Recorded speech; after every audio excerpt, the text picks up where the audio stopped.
తెలంగాణలో పంచాయతీ సర్పంచ్ ఎన్నికల హడావిడి మొదలైంది.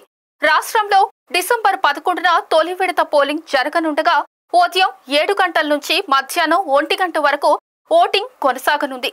అదే రోజు మధ్యాహ్నం 2 గంటల నుంచి ఓట్ల లెక్కింపు ప్రారంభమై ఫలితాలను ప్రకటించనున్నారు. భద్రాద్రి కొత్తగూడెం జిల్లా బూర్గంపాడు మండలం సారపాక గ్రామ పంచాయతీ ఎన్నికలు ప్రత్యేకంగా ఆకర్షణీయంగా మారాయి. 6 సంవత్సరాల తర్వాత జరగబోయే ఈ మేజర్ గ్రామ పంచాయతీ ఎన్నికల్లో టీడీపీ, జనసేన, బీజేపీ కూటమి తరపున ఆదివాసీ యువ నాయకుడు కారం హనుమంతు సర్పంచ్ అభ్యర్థిగా బరిలో దిగారు. యువత రాజకీయాల్లోకి రావాలని, గ్రామ అభివృద్ధిలో తాను ముఖ్య పాత్ర పోషించాలని లక్ష్యంగా పెట్టుకున్న హనుమంతు గ్రామ ప్రజల ఆదరణతో చిన్న వయసులోనే సర్పంచ్ పదవికి పోటీ చేయాలని నిర్ణయించుకున్నట్లు తెలిపారు. నామినేషన్ కార్యక్రమం ఘనంగా జరిగింది. కూటమి నాయకులు, పార్టీ కార్యకర్తలు గ్రామ ప్రజలతో భారీ ఎత్తున నిర్వహించిన ర్యాలీతో సారపాక పంచాయతీ కార్యాలయానికి చేరుకున్న హనుమంతు తన నామినేషన్ పత్రాన్ని సమర్పించారు.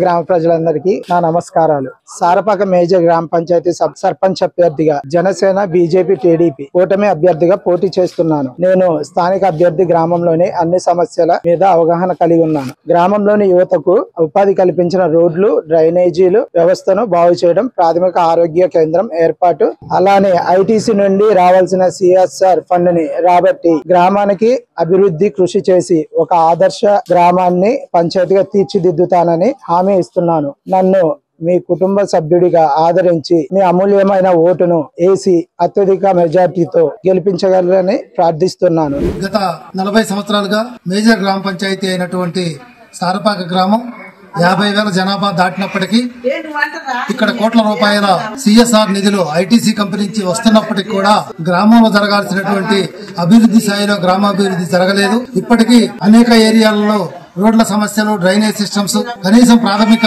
ఆరోగ్య కేంద్రంలో సరైనటువంటి వసతులు లేకపోవడం, గ్రామంలో ఉన్న ప్రజలకు అవసరమైనటువంటి మందులు అందుబాటులో లేకపోవడం, అట్లాగే 50,000 దాటినటువంటి జనాభాలో 30,000 మంది యువత ఉన్నప్పటికీ కూడా యువతకు సరైనటువంటి ఉపాధి లేకపోవడం, లోకల్లో ఉన్నటువంటి ఎవరైతే ఉన్నారో నిరుద్యోగ యువత వాళ్ళకి ఉపాధి లేక వాళ్ళు వేరే పట్టణాలకి ఇక్కడి నుంచి వలసలేటువంటి పరిస్థితులు నెలకొని ఉన్నాయి. మరి ఇలాంటి పరిస్థితుల్లో పక్కనే ఒక ఇంటర్నేషనల్ కంపెనీని పెట్టుకొని సరైనటువంటి ఉపాధిని కల్పించలేక కంపెనీ మీద సరైనటువంటి ఒత్తిడి తీసుకొచ్చి వాళ్ళు ఇచ్చేటువంటి సిఎస్ఆర్ నిధుల్ని సక్రమంగా ఉపయోగించుకోలేకపోవడం వల్ల, అట్లాగే ఇంత మేజర్ పంచాయతీకి కేంద్రం నుంచి, రాష్ట్ర ప్రభుత్వం నుంచి వచ్చేటువంటి నిధులు ఏదైతే ఉన్నాయో వాటిని సరైనటువంటి పద్ధతుల్లో ఉపయోగించకపోవడం వల్లే ఈ రోజు గ్రామ పంచాయతీ ఇంత వెనకబడి ఉంది.